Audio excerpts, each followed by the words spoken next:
everybody. Welcome back to Doormat Mom No More podcast. I'm Doormat Mom, and today we're speaking to a pathological abuse expert. And he deals with a lot of disordered personalities topics. And I came across him on Instagram when I was doing a bit of research on the topic of estrangement, parent-child estrangement specifically. And what he talks about, I recognize in so many of these cases where parents share about their estrangement and the types of personalities that are participating in the growth of this epidemic. And so I wanted to share him with you, go over some questions that I came across that I really wanted him to answer. And I think you're going to find him really interesting. His name is Dr. Peter Salerno. But first, I'm going to run one of his videos, and then we'll invite him on to tell us about a little bit about his background, and have him answer some of these questions. So hang on there, and I'm going to start running this video. In light of the recent shootings and political upheaval dominating the news, I want to share a perspective that might sound a bit controversial. These events are not about politics at all. What we are seeing is not simply left versus right. At its core, this is about something much deeper. We keep framing every crisis as a political battle, a cultural war, or an ideological conflict. The real issue is collapse of character. And unless we face that, none of the so-called solutions will actually get us anywhere. Here's the thing about extremists on both sides. They loathe exceptions to their worldview. They can actually tolerate opposition more than they can tolerate moderation, because moderation exposes the weakness of their arguments. Moderation refuses to conform to any extreme. Critical thinking unsettles radicals. They label moderation as lukewarm. Some even misuse sacred texts to paint moderation as weak or passionless. In reality, moderation is rooted in the very virtues that all sacred texts preach: temperance, patience, humility. And here's the hard truth. Trying to explain these contradictions and hypocrisies to extremists is pretty much futile. They lack the function, the mechanism to use that knowledge properly. Moderate perspectives don't fit their script. We are facing a mental health crisis in our society, but it isn't about politics. It's also not about trauma, shame, or misunderstanding. It's about excesses and deficiencies in character. Too much entitlement, too little accountability, too much blame shifting, not enough self-reflection. There was a time when disordered character, like we see today, almost everywhere. There was a time when having shitty character like that carried major consequences. People had to adjust or face social accountability. Today, those consequences have been blurred, excused, or even erased. And when disordered character runs free, society fractures under the weight of extremes. Clinically speaking, the majority of people who refuse to moderate, who live in absolutes of power, entitlement, and disregard for others, fit into categories we all recognize: narcissistic and antisocial personalities. So the real divide tearing us apart is not right versus left, it's disordered character. Until we restore character to the center of the conversation, the noise of politics will continue to drown out the one thing that actually matters. So when I heard that video, I extrapolated it out to what's happening today in 27% of homes, and I think it's higher in the U.S. and many other homes in first world countries beyond our own. And I matched it to the estrangement phenomenon that's happening. And I looked at the word moderation, and I looked at what we're seeing at the top of the food chain, so to speak, and how that's funneling down to homes. And I agree with Dr. Salerno. I agree that there's a character crisis in this nation. And I think that character crisis is truly at the crux, or in a big way, maybe not in all situations, but um, of this estrangement epidemic, especially between parents and children. So I'm going to bring him on, and I'm going to have him talk a little bit about himself, and then we'll ask him some questions. Alrighty. Hello. How are Hi, you? I'm good. How are you? Very, very well. You said a mouthful in that video that spoke to me, not only on the larger scale, obviously, but on the scale that I'm dealing with right now with my group Yeah. that follows me, estranged parents.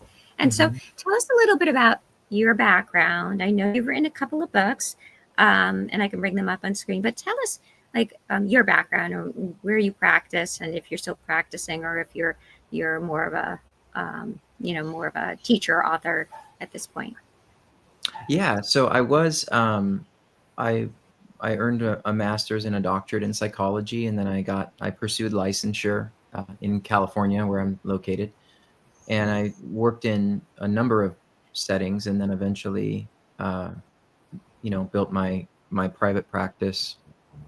Now I'm actually technically retired from practicing. I retired my license just because I am dedicating most of my time to writing and education and training at this Mm-hmm. point. So it's something that I can uh, unretire in a few years if I choose to go back to Right. that. But it just kind of was seeming like my career and my time were just pulling me more in this direction of education and writing. So that's what I'm Right. doing. But when I was practicing, I had two specialties that I really dedicated the majority of my career to.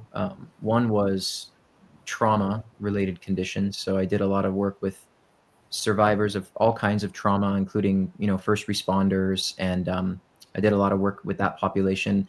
And I also did a lot of work with individuals who were coming out of abusive relationships, but not sure that they were being abused because it wasn't Mhm. always physical. Um, Right. and then my other specialty was the assessment and treatment of personality disorders. Right. So I eventually kind of, you know, bridged the gap between those two. And this is sort of something that can take, years of refinement. But what I started noticing is the majority of the people who were coming out of these relationships and feeling completely bewildered as to what happened, if Mm. you start to ask the right questions, they, you know, pretty consistently were reporting and describing kind of the criteria that we think about when we're talking about personality disorders, and particular personality disorders, not just any. Right. The ones that seem to have the most interpersonal and empathy deficits in relationships, where the problems don't get better, they get worse. Um, Hmm. the accountability gets completely externalized Right. onto the victim. And so since then, I've sort of dedicated my time now to writing about that topic, and then also I do consulting and coaching with people who just need education on what the heck happened in their life, because Yeah. um, you know it's very difficult to um, untangle all of that. So Right. And I understand that, because I think that's what we're seeing with a lot of strange parents who were good parents. Mhm. Um, they weren't abusive. They were there for their kids. They created, they did the best within the environments. They were, they had their doors open. They were listening. They were trying to give them the space to grow.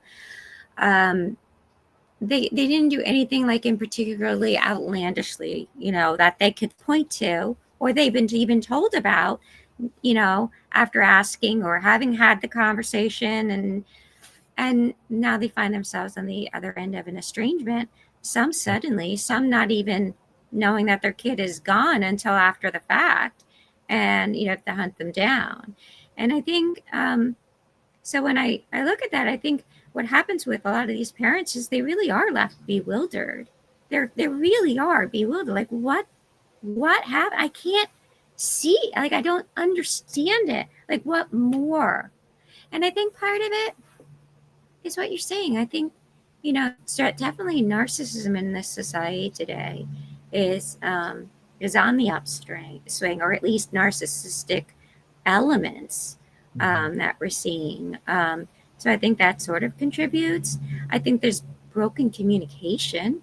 I think I think we do live in a world of extremes where like there, as you were discussing in your video, the Mhm. extreme of polarized extremes where there's no moderation, and you either agree with me or we're not going to have a relationship anymore. Right. And that's not we didn't I think a lot of the parents who are now dealing with this didn't grow up in that generation. Mhm.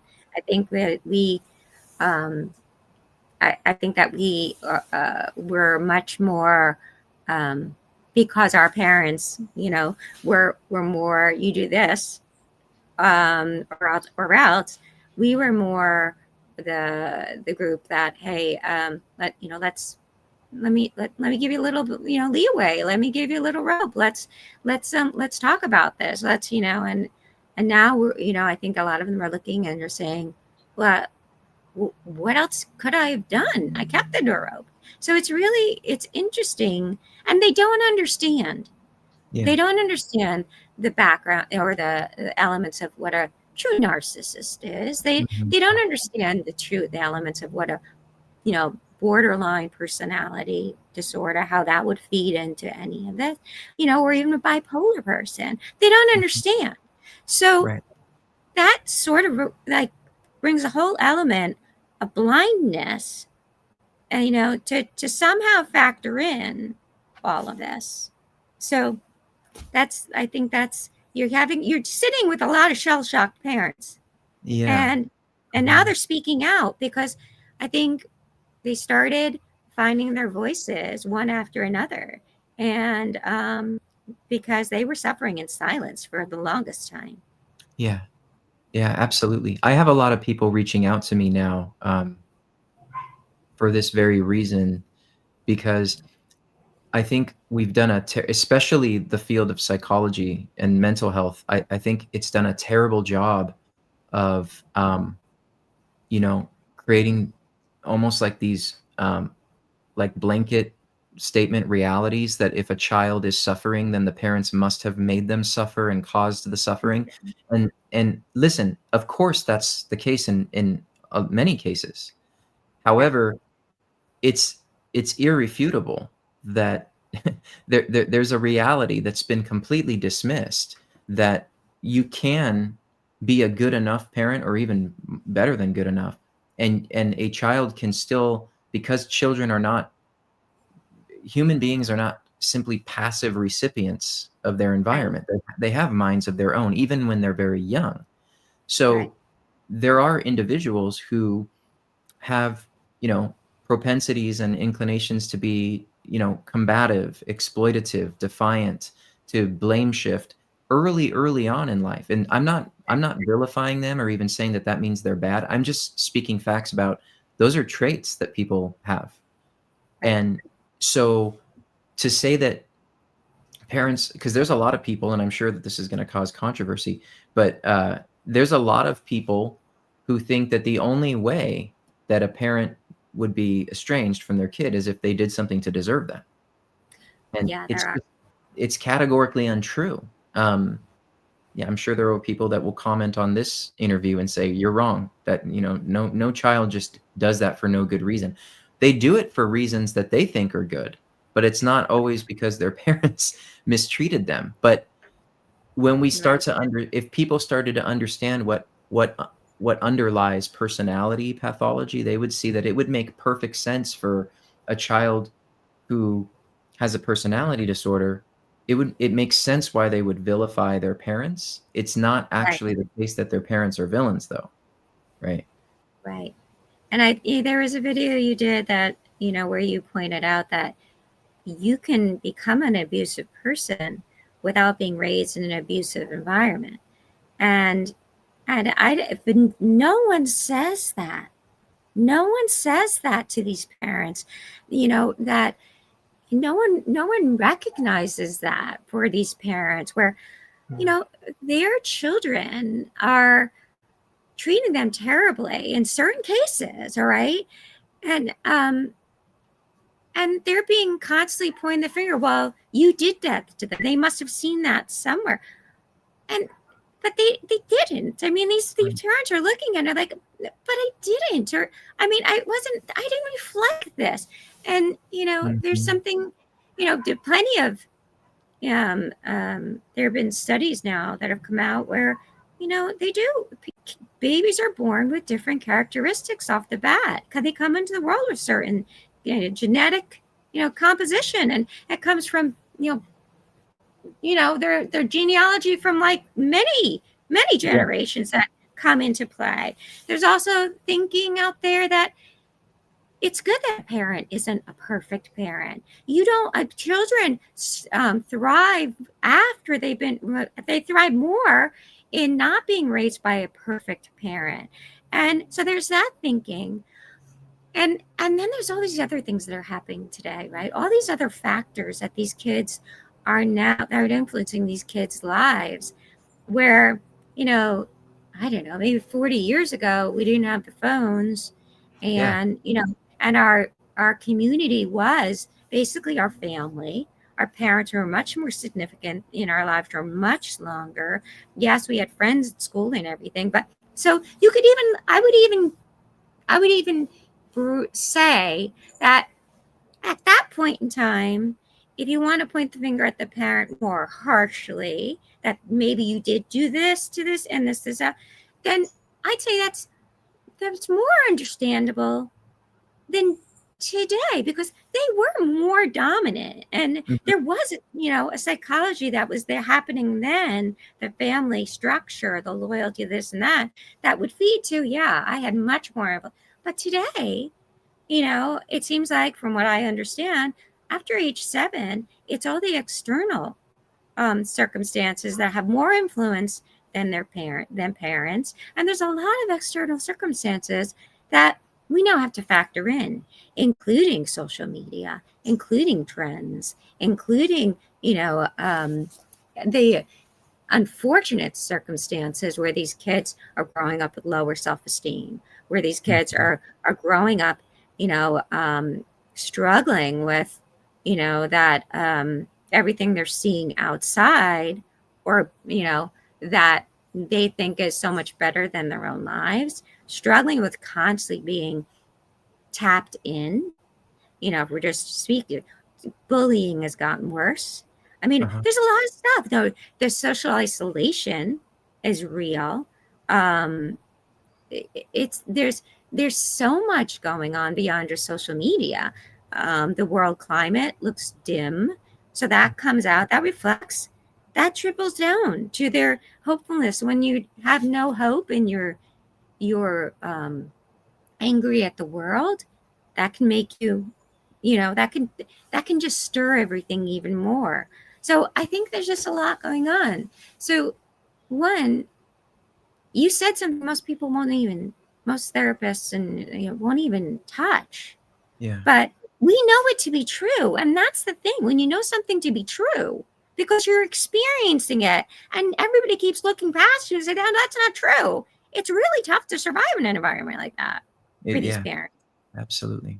Yeah. And therapy, I'm not going to, I don't mean to disparage anyone or anything related to therapy, but there is this kind of a confirmation bias where they're operating from the perspective, because they're trained this way. I mean, it's not like they're pulling it out of thin air, but they're trained that any problem in a relationship is the direct result of early adversity. There's no other explanation for it. And what we know now, when we look at behavioral genetics and we look at neuroimaging findings and we study evolutionary psychology, we have human DNA, we have traits that we're born with, and we're born with over 400 traits. Right.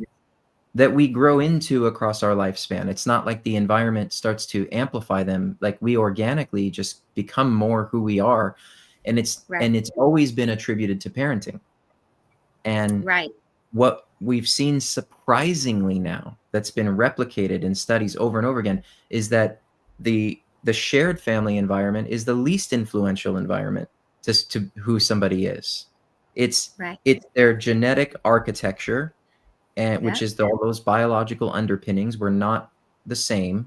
Right. Um, and it's the what's known as the non-shared environment. It's those idiosyncratic, unique experiences for each individual that they cultivate and select by being in culture, by being in peer groups, by Right. what they expose themselves to and what they're exposed to. But the Right. point is the this idea that parents make you who you are, we're parents just aren't that powerful. Period. I that's and geez, you keep saying things that people don't say, but we know is true. We can feel that. I mean, we definitely experience it.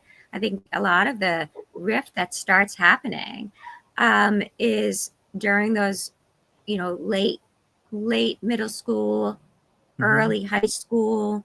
When all of a sudden you're trying to differentiate between, okay, what is just normal breaking away independence and Mhm. what is something more? Like, what is, and what is, I feel like a lot of parents will say this: I'm not allowed to speak in my own home.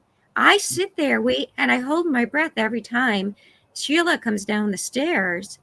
And because I think that, if Sheila doesn't like what I say, or Sheila doesn't like what I do, or Sheila, the next thing they almost feel, the parents are feeling as if they've been beaten up and beaten upon.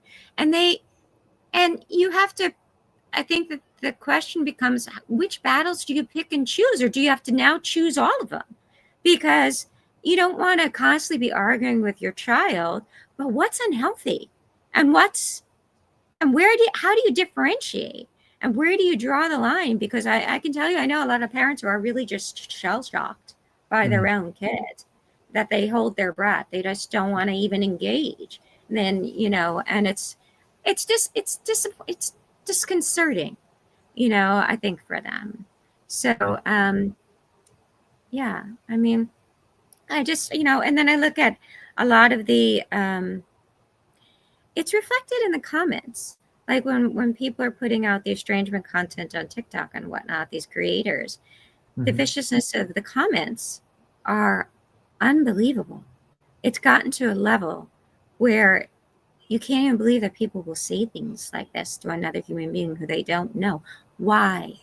Why would they sink to such a level where it's really just, there's got to be such an enormous amount of anger? So talk about that a little bit. Like, who goes on to these videos, and where parents are just sharing their feelings or sharing what they've experienced, and they actively attack and diminish these people. And uh, I, what type of personality is that? That's got to be more than just, what is that?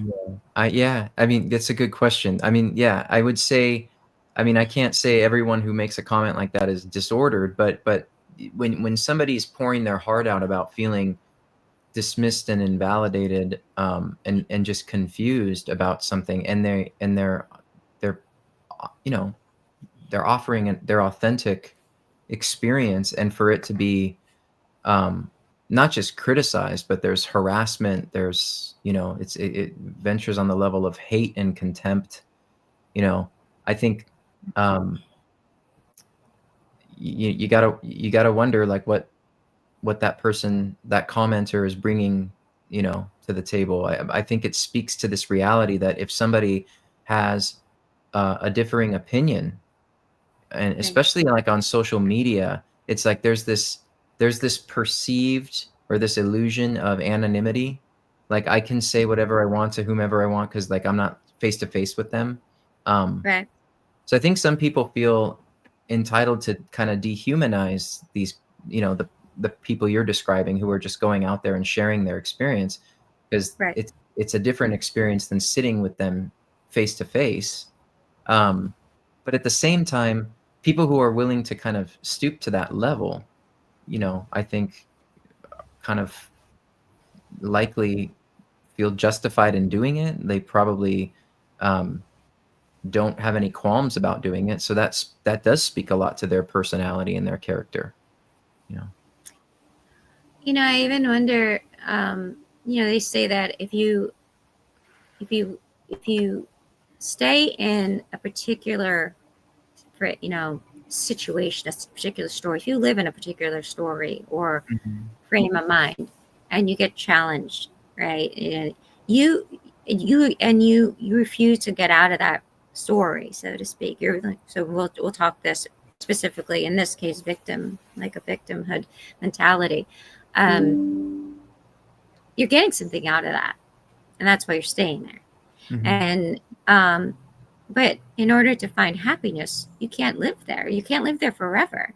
And I think that's a lot of what's happening um, in today with the young adults is there's a lot of victimhood. There's a lot of victim mentality. I think a lot of it again comes from the top down.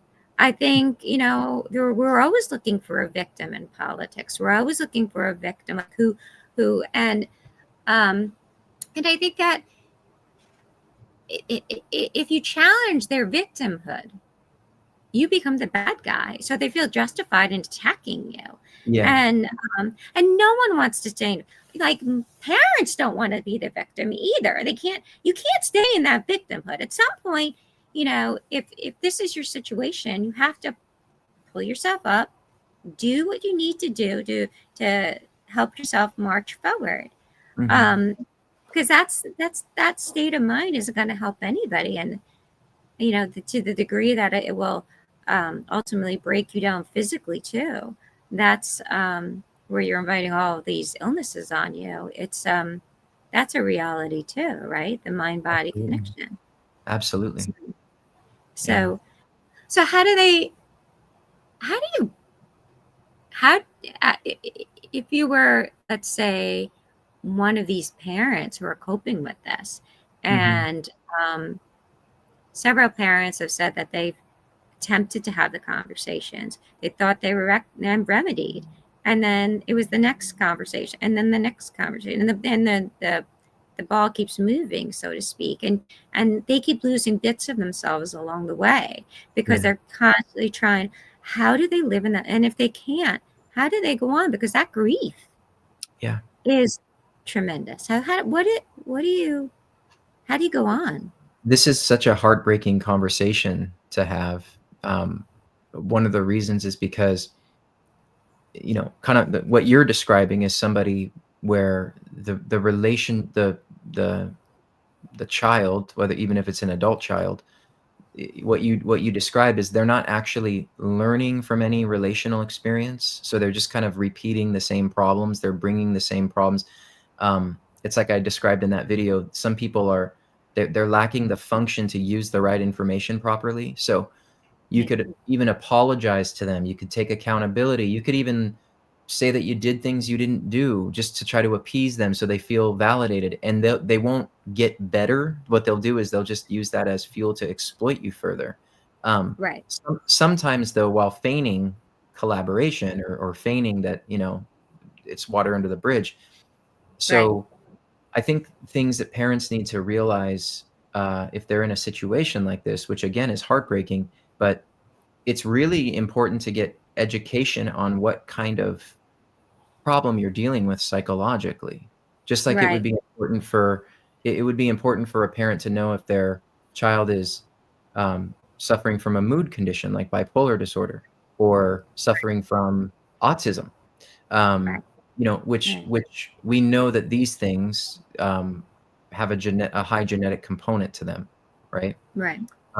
I think if we can start shifting the conversation to, well, personalities are very much kind of fixed, I mean, to a degree. I mean, there's wiggle room, but we are who Right. we are.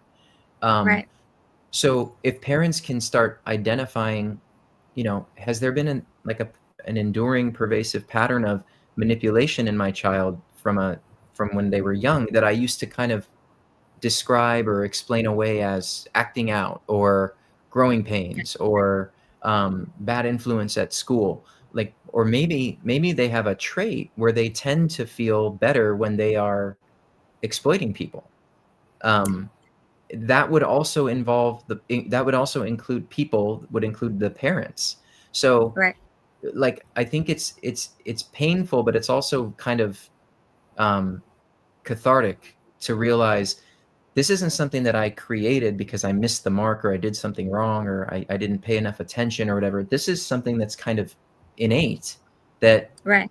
I can see has this my child has carried across their lifespan from the time they were young to the time they were an Right. adolescent and now a young adult, or because now I work with people too who have been estranged from their grandchildren because their their adult children have decided you were abusive to me and so you're going to abuse my kids, and even though it's not the case, right? But Right. they've done this sort of justified retribution against their own parents, like I'm going to punish you by you can't see your grandkids anymore. And I've heard that countless times, sadly. But the people who are doing these types of things, they do fit into these categories of personality that clinically we have names for. um, Right. and I Right. think it would be helpful for parents to start getting an education about that so they can get some peace of mind, also to inform their expectations of the relationship moving forward. I think that's a big point, what you just said, to inform their expectations. Because I do think that, you know, that's a huge part. They don't, they're, they just figured this can be fixed. This Right. can, we somehow, we can make this meeting of the minds. Or if I apologize enough today, or if I, if, if they need, if they need something from me, if I give it to them again, Right. I'll get that validation, and then they'll come back and we can have a conversation. Because and yet that may never be the case. That may never be the case because you're setting those expectations in the wrong direction, and right? I mean, I and you just agree. don't Yeah. even know it. Right. Well, also, I think it also assumes that there are two collaborative parties in the dynamic. And unfortunately, there are people who operate where they're intentionally creating division in the Right, relationship. They're not trying to problem solve with their parents. They're trying to, you know, get them in a position where they can blame them for something else again. But I think parents, they don't see their children that way, of having these stable traits where they're like impossible to work with. They see them as their child whom they love. And right, so it's difficult. Also, the way to get a relationship salvaged in the event that someone has, one like a personality disorder, is not through love and validation and compliance. It's not. That's not how you get somebody um, like that to uh, start moving toward collaboration or problem solving. What they need is extremely firm limits and boundaries and parameters, and they need consequences, and they need correction, and they need the harsh truth that they're misbehaving. They're not acting out, they're acting up. And now they're an adult and they don't have enough shame. It's not that they have too much, it's they don't have enough shame. They don't have enough honor, you know? right, Um, so right, those types of conversations are difficult to have because typically what happens is the person objects. And right. but the validation and kind of buttering them up and massaging this in the hopes that that love will soften this, it Right. just that's misinformed. It unfortunately doesn't work. Do you know, it reminds me of when I was in Zurich just recently, and the people of Zurich are very like, you can leave your child out there in like a stroller, and no one will take the child. And so there's just so many order and respect for each other. And so he begs to ask the question, why is this the case?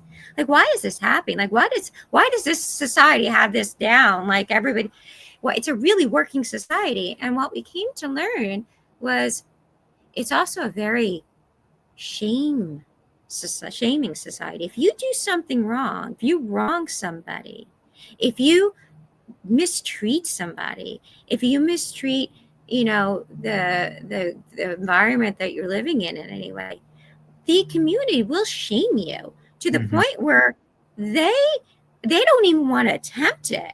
They all just want to stay. And I think that's there's something to be said for that, for the consequences of having to deal with yourself, and you're feeling bad, inside yourself because you did something wrong to somebody, because you hurt somebody, because you manipulated somebody. It's gotten to the point, though, where, like, you'll even see adult kids, they set the boundaries. They say, if you don't do this, I'm going to leave. So then you don't do it, and then they leave. And then they start screaming to everyone around them on social media, but she didn't come follow me to come get me. You told me to leave if I didn't do this. So now I'm respecting your boundary. And Hmm. now I can't even get that right. So where does the person go like that? I mean, you're respecting the boundary. That's like weaponizing the boundary. That's like, Yeah, I can't win. it's a lose-lose. Yeah, yeah.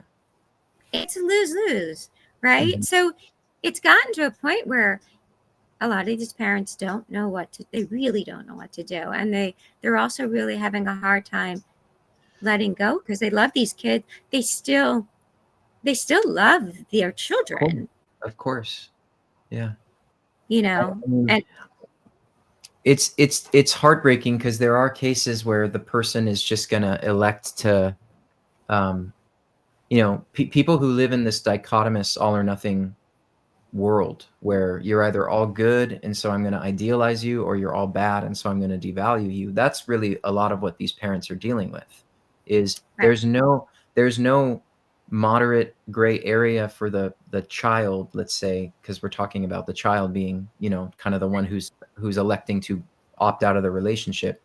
right, In these cases, there's no middle ground or gray area for them to be flexible enough to see their parents as, imperfect, right? right, So if something goes wrong in their life unrelated to their parents, it has to somehow be their parents. It can't be that they need to figure out a way to make this work for themselves, right? right, Um, and so when you're dealing with dichotomous thinkers and people who live in that reality of that it's either all or nothing, all good, all bad, you don't stand a chance in a relationship, because you're, even on the times where you are, getting along, let's say, it's fleeting, because it takes something very subtle for them to feel slighted or wronged again, to where they're going to just right, vilify you all over again. So, um, in some of these circumstances, it just is not likely that there's gonna be a workable relationship unless you accept everything that comes with that, which is gonna be the lashing out, the externalizing of blame, um, the lack of honor and integrity to take accountability. You mentioned shame earlier. I think, this is a sensitive subject for a lot of people. There's a difference between feeling ashamed of yourself for something that you rightfully did wrong, right, and then being shamed right. senselessly by somebody. We should Agreed. never shame people senselessly. Right, We don't want people to feel rotten at their core. However, there is a healthy form of shame. It's that internal brake pedal we all have that prevents us from doing horrific things. It's our conscience. We want that level of shame. We want to think, God, if I actually followed through with this, I would be ashamed of myself. right. We want that. I think that's actually been erased in our society. You can't even have that. No, and I'm glad you just said that, because I see that. I think that's what gets back to a lot of this.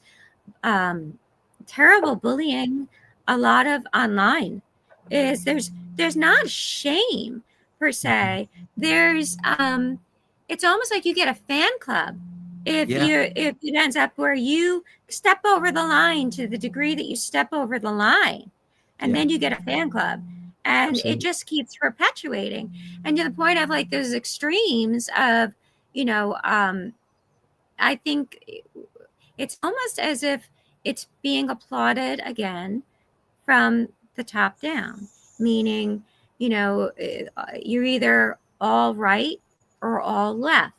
Republicans are wonderful, Democrats are terrible, Democrats are incredible, Republicans are horrible, Mhm. and there's no, we go back to your story, moderation. Mhm. We see that and we hear that, and they hear that on the news every day. That is, whether or not it's directly said to them, it is put out there. All right. Yeah. And that sort of says, well, that's okay. That's Mhm. okay if this happens. That's what, and so if they can do it, this behavior is acceptable. And then it's applauded. And it's, and then you gain fans. And it's Yeah. really only hurting everybody. It's hurting everybody.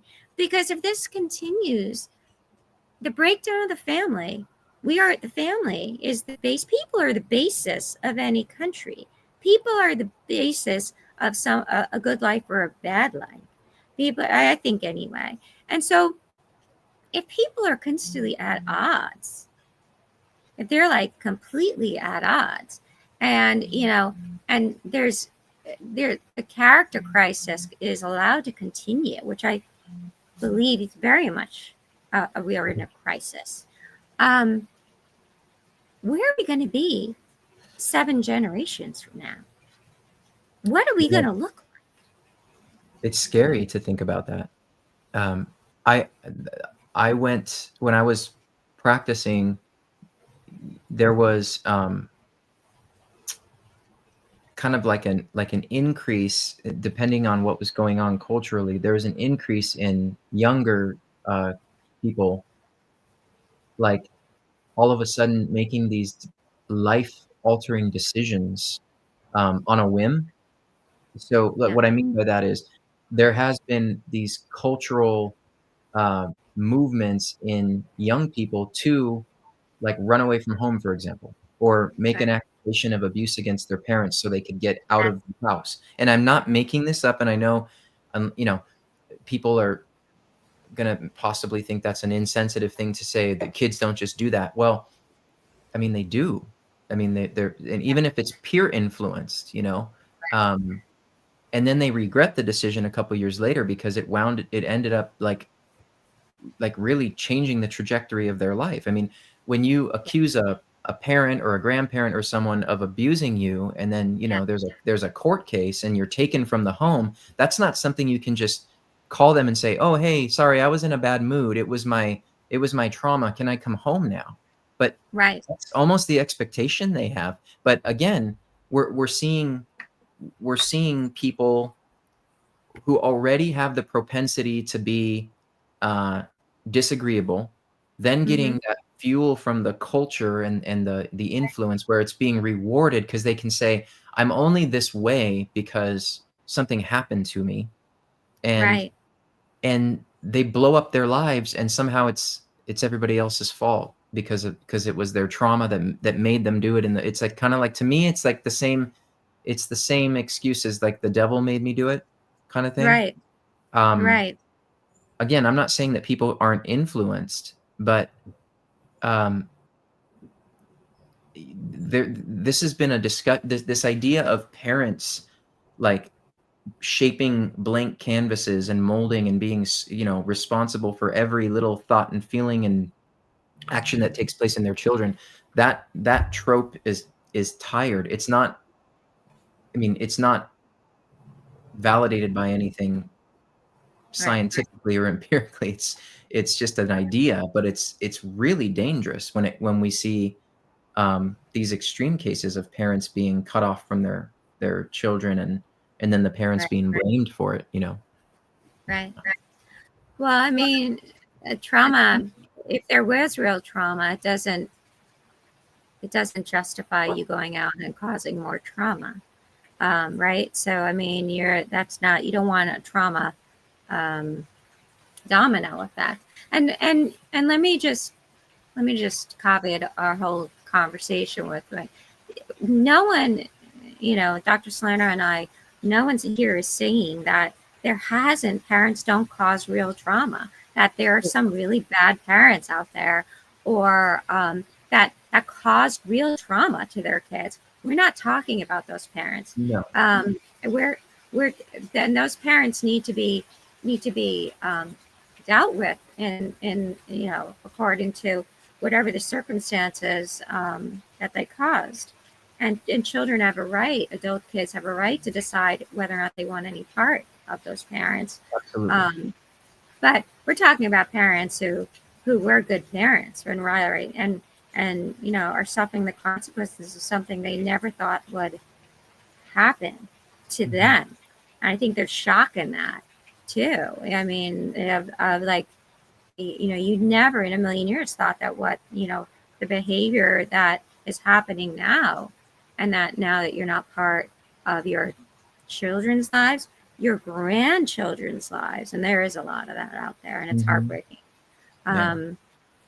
That you just never in a million years thought that would be, and that you can't even like try to correct it, and then you don't know. And I agree with you. I think a lot of parents, their initial instinct is to chase after their kids, right? To find out what's wrong, chase, and it doesn't work. It doesn't work. Putting more love on it, being more understanding,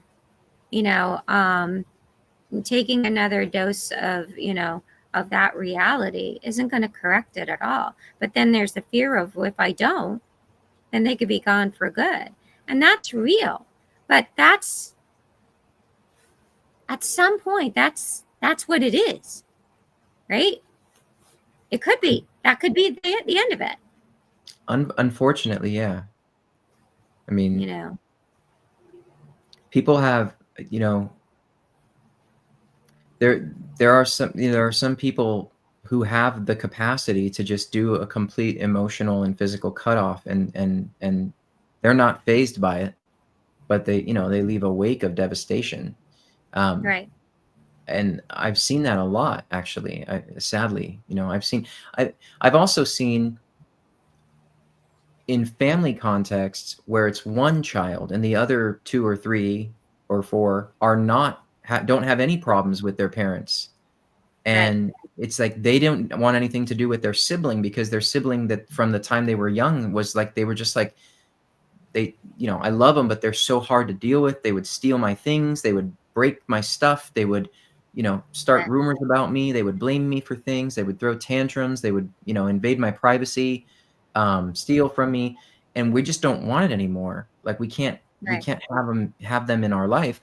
But the parents, it's almost like, sadly, they have these exceptions to this rule that they were bad parents because they have these other kids that, but they're so all of their energy is consumed by that one, trying to, I don't want that one to leave or get away, or, and to me, with the child who is making all of that happen, there has to be an element of a degree of consciousness there. Like they're aware that this is causing a lot of problems. It's not just that they're,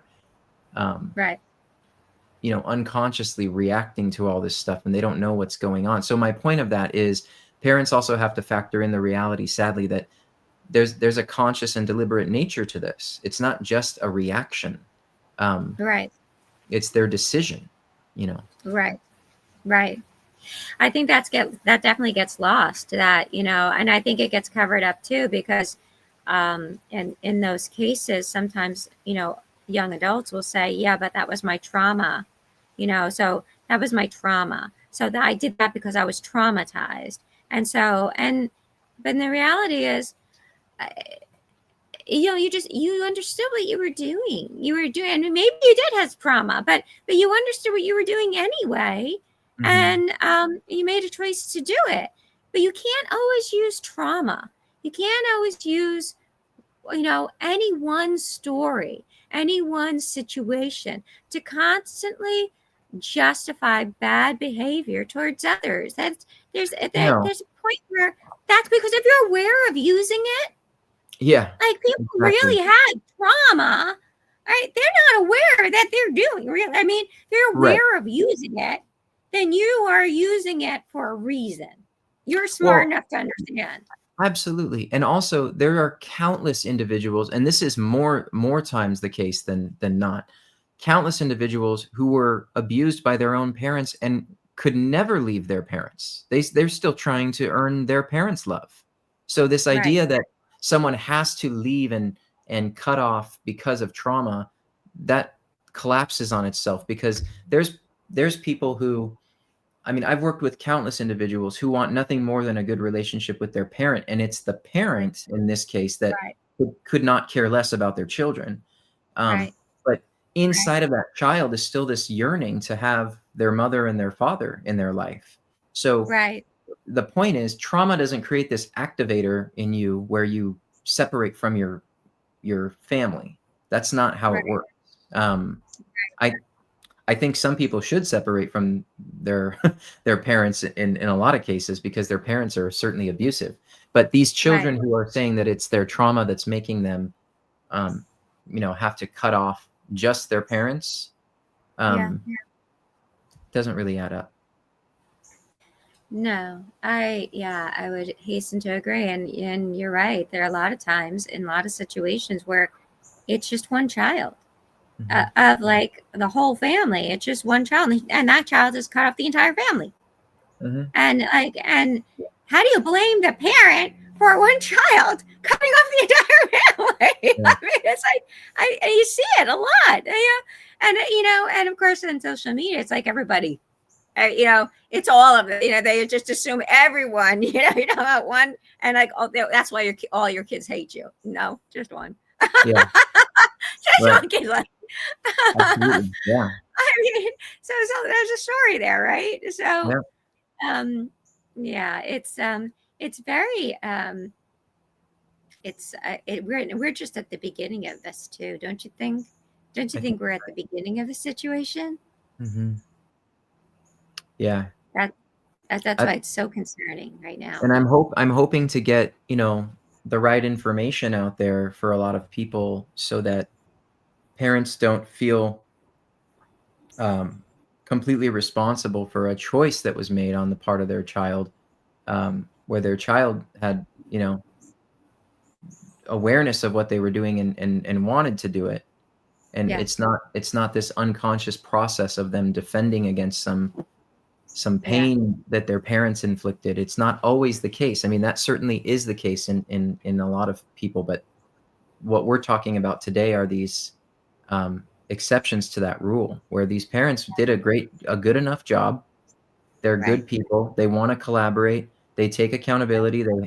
They have an accountability muscle and a humility muscle, and they're really trying to they just want a connection with their child, and the child has decided that's not going to happen, because in the way where from my vantage point, you screwed me over, and I'm going to make you pay for that for the rest of your life.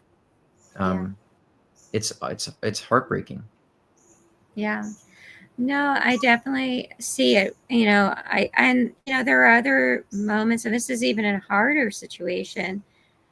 That a parent did have some sort of issue going on in their life, whether it be a substance abuse issue or something, and they did end up hurting their child, Mm, and they've gone through the process of dealing with it, um, and writing their life, writing the situation, um, and they've gone through the process of apologizing and whatnot. And the kids are just not about it. They don't wanna, and mm, that's a hard situation. I'm especially when they really are apologetic. What do you do in that situation? Like, as a parent, because you did do something wrong, you did inflict unnecessary pain on a child, and they're carrying that forward, and they have those memories, and And that's really, you did a bad thing. All Yeah. right. Hmm. How do you live with the notion that either they're not going to forgive you and you have to go on, um, or they're going to make you pay, for the rest of your life for that moment. I mean, they'll remind you every time you have a conversation with them Hmm. that you did this. I mean, you can't constantly go back to the well and remind the parent that what they did was wrong, right? Well, So, what do in, you in know about in that case, that's difficult because if there really was, harm inflicted, it? I think that the adult child, is going to have to make the decision, whether they want their parent in their life. I don't think it should be this kind of wishy-washy thing where you're coming in and out and you haven't. I think that sadly parent would have to honor the child's decision um, in that case because I we agree. can't say, well, it was only once. I mean, maybe that one incident really did affect that child's life in a profound way, and they're suffering as a result of it. Um, so I think that would just have to be more like of a mutual um, decision. Like, we're either Yeah. gonna try to salvage this or not, and I think it should be obviously up to the child. Um, but that's a lot different than somebody not having a claim to that. Right.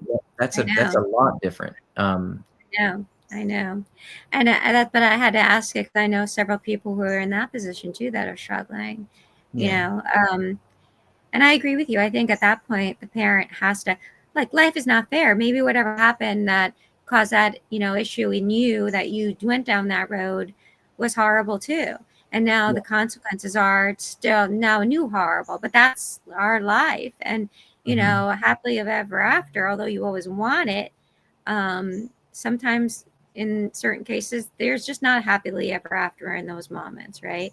But in others, I agree, and which is what we're primarily talking about is nothing happened, and they're just unduly being hurt when in a way that they never could have imagined they would, and it's a pain that they really have a hard time, and rightfully so, because that's where the unconditional love comes in, right? Right. Let me ask you another last question before I let you go. Okay. Forgiveness. Mhm. Is forgiveness, everybody has like a notion that forgiveness will set you free. And I'd like to believe forgiveness sets you free. I'd like to believe that people give themselves forgiveness for themselves. Mhm. But I think it's very hard to forgive it's just in general if you don't understand. And so, how do you, whether it be you're forgiving for yourself, you're forgiving for the other person, you're forgiving for your entire family, like, where do you sit on forgiveness? Like what is forgiveness supposed to be to parents? Because I honestly don't know, like, if forgiveness is really the tonic that's gonna set you free. I know Mhm. that it's taught, and of course it's different than reconciliation, but Yeah. Yeah. I personally don't believe forgiveness is necessary for healing. Um, that's controversial maybe, but I know that one of the reasons why I say that is because, and it depends on how we're defining forgiveness, but a lot of people see it as, you know, it's like you can forgive and but you can't forget, right? Um, but I just don't. I think that there are a lot of people who have every right to be angry and hurt about these situations. right. And so I've noticed that in some, being preoccupied with trying to forgive or rush to forgiveness has actually, like, sustained their own trauma, of what's going on. So I mean, some people say that they feel like relief and catharsis when they forgive. It's almost like a surrendering and a letting go, right? Um, Right. I don't think that's necessary for everybody. Right. So if someone's punishing themselves with guilt for not being able to forgive, I would encourage them to stop punishing themselves. You don't have to forgive. Um, I think it's a choice, and it's subjective. It depends on how beneficial it is for each person. Um, And how you, and I think maybe how you define it, the definition underneath it that you assign to it, right? I well, think, yeah, I mean, because forgiveness used to be that you couldn't forgive somebody unless the guilty party actually acknowledged their wrong and made reparation for it, and then you right, pardon them. That's like more of an old school, ancient version of forgiveness. right, And so if the person isn't taking accountability for their wrong and then asking you to pardon them, which in most of these cases they're not, they're saying no, you had it coming. I would say if we're using that definition, then absolutely not. They're not asking for, right, pardon for what they've done, so you're not obligated to give it. Then there's other people that kind of have this more universal idea of forgiveness that, it's for it makes you feel lighter. Um, right, Maybe if that's true and that works for you, fine. right. But I don't think it's a necessary component to this personally. Yeah, I would agree with you. And I think people get too wrapped up into it, and then Mhm. they do put more pressure on themselves to forgive when they can't and they aren't there yet. So, and maybe they won't get there, and maybe it's just not necessary, as you said. Yeah. So, well, thank you. I appreciate this. We're going to have you back on. Will you come back on? Oh, I would I'm going love to give to. you Yeah. a bunch of more questions. I really do think you need to go back into practice. I think you need to. Yeah. I really do. I think there's a whole host of parents out there that need your help. I really do. So, Yeah. noodle that. Well, I do consultations for educational purposes, like, under the, kind of coaching umbrella, but, I probably will eventually, just go back in. I have the option, to do that, but but yeah, I would love to come back on your show. Absolutely. Thank you. I appreciate it. Yeah. Alrighty, so I'm going to make sure that I link all of his information to this video so that you can get in touch with him, including see his books. I'm going to bring his books up right now. Let's see, but there's one, The Nature and Nurture of Narcissism. That sounds very interesting, actually. And then the second, Traumatic Cognitive Dissonance, which is another topic that constantly comes up that we're going to talk about next time I see you. Great. Thank you. And I'll make sure you get everything, all the links too. And Wonderful. thank you for saying things that we don't ever hear. It takes courage to do that, and we appreciate that. We Thank you. really do. I Um, appreciate that. all Thank you. right. I look forward to having you back. And Yeah. all right, we'll talk soon. Bye. Okay. All right, there you go. Wasn't that interesting? He's very interesting. Yeah, he says a lot of things that people won't say. It's like taboo out there, right? That needs to be said, and we need to hear it. Because sometimes we feel like we're very alone, and it becomes very hard to be in our positions as parents, as strange parents. All right, so I'm going to bring my book on, Doormat Mom No More. You can get it on Amazon, and it's a great book. You'll see a lot of yourself, and you'll meet people in the community. So you'll hear some stories, and it'll really help you understand that you are not alone. That was the basis for the book, and no, you're not alone in your confusion or anything else, in your estrangement. All righty, that's it. So we're gonna have another interesting guest next week, and thank you for being with me and learning a little bit more together, traveling this road. I hope these videos help you. And I look forward to seeing you again next week. God bless.